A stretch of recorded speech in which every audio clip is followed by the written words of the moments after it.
تھا کہ ایک دشمنی سی پیدا ہو جاتی تھی دل میں حضور کے خلاف اور صادق الایمان مسلمانوں کے خلاف کہ یہ انہوں نے ہمیں مشکل میں ڈال دیا ہے. ہم ایمان لائے تھے, ہمیں کیا پتا تھا کہ ایمان کے تقاضے یہ ہوں گے. ہم سمجھے تھے بس ایک عقیدہ ہے, بدل لیا, اللہ اللہ خیر صلی اللہ. یہ تقاضے تو بڑے بھاری ہیں, ان کو پورا کرنا تو آسان نہیں ہے. وہ جو اقبال کہتا ہے تو بچا بچا کے نہ رکھ اسے, تیرا آئینہ ہے وہ آئینہ کہ شکستہ ہو تو عزیز تر ہے نگاہ آئینہ ساز میں. جان اور مال بچاؤ نہیں, خرچ کرو.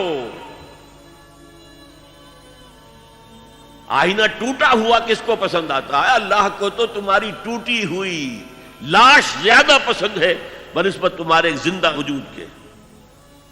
حضرت حمزہ کی لاش جب آئی تھی حضور کی نگاہوں کے سامنے, ناک کٹی ہوئی ہے, کان کٹے ہوئے ہیں, پیٹ چاک کر کے کلیجہ چبایا گیا ہے. اللہ کی نگاہ میں اس کٹے پھٹے جسم کی جو قدر ہوگی اس کا ہم اندازہ نہیں کر سکتے. تو بچا بچا کے نہ رکھ اسے, تیرا آئینہ ہے وہ آئینہ کہ شکستہ ہو تو عزیز تر ہے نگاہ آئینہ ساز میں. آئینہ ساز اللہ ہے. تو ایک تو دشمنی ہو جاتی تھی رسول سے, اور اس میں ایک خاص واقعہ میں آپ کو بتا دوں. حضور نے مدینہ تشریف آوری کے 6 مہینے کے بعد 7ویں مہینے سے چھوٹے چھوٹے چھاپا مار دستے بھیجنے شروع کر دیے to threaten the lifeline of Mecca. مکے کی جو ساری معیشت تھی وہ تجارت پر تھی. اور اگر آپ تاریخی حیثیت سے جاننا چاہیں کہ یہ لنک بن گئے تھے trade between east and west. دیکھیے جب تک نہر سویز نہیں تھی تو مشرق و مغرب کے درمیان سمندری راستہ تو کوئی نہیں تھا. ابھی 1498 جب آئے گا, کوئی 1000 برس کے بعد, تب وہ راستہ جو ہے ملے گا انسان کو کہ round the Cape of Good Hope, افریقہ کی جنوب تک جا کے پھر جاؤ تو مشرق کا راستہ کھلا ہے.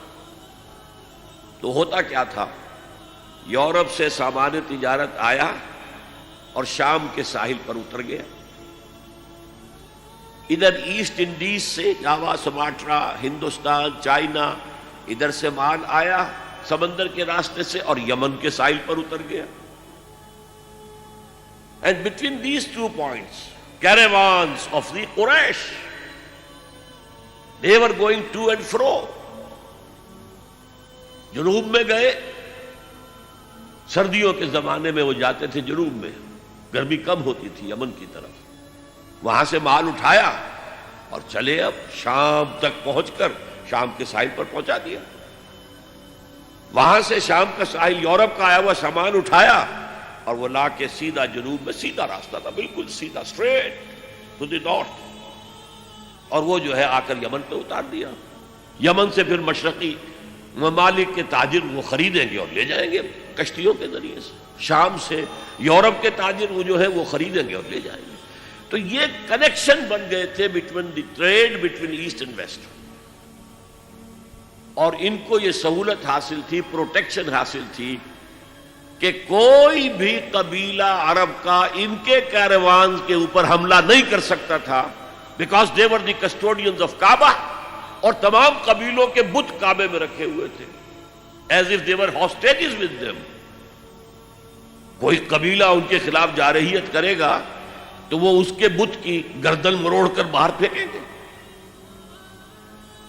اس وجہ سے انہیں اس پوری تجارت کے اندر, اور ان کی جو مالی حیثیت بہت بہتر تھی قریش کی بقیہ پورے عرب سے, اس کا سبب یہ تھا. اب حضور نے کیا کیا, اسے تھریٹن کیا. We are very much here now. This can be called the economic blockade of Mecca. یہ تھا پھر جس کے نتیجے میں, اچھا اس وقت تک قرآن مجید میں قتال کا حکم نہیں آیا تھا. یہ حضور کی اپنی تدبیر تھی, اپنا اجتہاد تھا.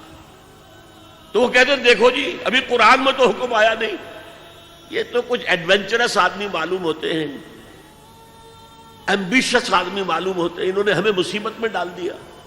پھر ان کا کہنا یہ تھا کہ بھائی دعوت سے, تبلیغ سے, نصیحت سے, ٹھنڈی ٹھنڈی باتوں سے اپنی بات پھیلاؤ. یہ کیا چھیڑنا قریش کو کہ پھر جنگوں کا آغاز ہو جائے. اندر تو تھی اپنی بزدلی، لیکن اس کے اوپر ردے چڑھ رہے تھے فلسفے کے. جیسے ہم کہتے ہیں کہ اگر کسی کو گڑ دے کر مارا جائے تو زہر ضرور دینا ہے. تو اس اعتبار سے وہ حضور سے بھی اپنے دل میں عداوت محسوس کرنے لگے. اور یہ جو مسلمان ہیں، یہ فینیٹکس، یہ پاگل، یہ جذباتی لوگ، یہ نہ دائیں دیکھتے نہ بائیں دیکھتے ہیں، نہ سامنے کے خطرات نہ پیچھے کے حالات، نہ انہیں اپنے بیوی بچوں کا کوئی خیال ہے، کچھ بھی نہیں. اور یہ فوراً کھڑے ہو جاتے ہیں، چل پڑتے ہیں، فوراً لبیک کہتے ہیں. جب یہ لبیک کہتے ہیں تو ہم نمایاں ہو گئے نا. اگر سب بیٹھے رہتے تو ہم بھی انہی میں شامل رہتے. اس وجہ سے پھر وہ عداوت کا درجہ ان کے اندر پیدا ہو گیا. یہ تھرڈ سٹیج ہے ٹیوبرکلوسس کی. نفاق جب اس درجے کو پہنچ جاتا تھا تو اب اس کے علاج کا کوئی امکان نہیں تھا. یہ ہے غیر شعوری نفاق. وہ اپنے آپ کو مسلمان سمجھتے تھے، مصلح سمجھتے تھے، تو یہ پھیلا رہے محمد اور اس کے ساتھی صلی اللہ علیہ وسلم. خامخواہ چیلنج کر رہے ہیں قریش کو. یہ انداز جیسے کہ سورہ بقرہ کے دوسرے رکوع میں ہے، وَإِذَا قِيلَ لَهُمْ لَا تُفْسِدُوا فِي الْأَرْضِ قَالُوا إِنَّمَا نَحْنُ مُصْلِحُونَ. جب ان سے کہا جاتا تھا دیکھو اللہ کے دین کو قائم کرنے کے لیے ایک جمعیت فراہم ہوئی ہے، اس کے امیر محمد ہیں صلی اللہ علیہ وسلم، اور اب عالمی اصلاح کا ایک پروگرام پیش نظر ہے، تم اس جماعتی زندگی میں رکھنا ڈال رہے ہو تو گویا کہ فساد مچا رہے ہو. وہ کہتے نہیں، ہم تو جی اصلاح چاہتے ہیں، مصلحین ہیں. یہ فساد تو تم مچا رہے ہو، جنگیں تم نے شروع کر دی ہیں. ہم تو کہتے ہیں کہ صلح کے ساتھ کام کرو اور دعوت و تبلیغ کے ذریعے سے، صرف اس مشنری زیل کے ذریعے سے اپنی بات کو پھیلاؤ. یہ تھے مدینے کے منافقین. اب چند باتیں میں اس نفاق کے ضمن میں اور عرض کر دوں. حضور نے فرمایا صلی اللہ علیہ وسلم نفاق کے بارے میں، ما خافہ الا مومن وما امنہ الا منافق. نفاق کا خوف رہتا ہے صرف صاحب ایمان کو. اب نفاق سے اپنے آپ کو محفوظ سمجھتا ہے صرف منافق. صاحب ایمان تو ہمیشہ اس فکر میں رہتے تھے ہم سے کوئی کمزوری ظاہر نہ ہو جائے، مال اور اولاد کی محبت کہیں ہمارے قدم نہ روک لے، کہیں اللہ کے ہاں ہمارا شمار منافقین میں نہ ہو جائے. کوئی چھوٹی سی تقصیر ہو گئی تو وہ بھی انہیں معلوم ہوتا تھا کہ جیسے پہاڑ ان کے سروں پر آ گیا ہے. حضور نے فرمایا کچھ لوگ ایسے ہوتے ہیں کہ اگر گناہ کر بیٹھتے ہیں تو ایسے محسوس کرتے ہیں کہ پہاڑ تلے آ گئے، اتنا بوجھ، اتنا احساس کے اوپر ثقل. اور کچھ لوگ ایسے ہوتے ہیں کہ بڑے سے بڑا گناہ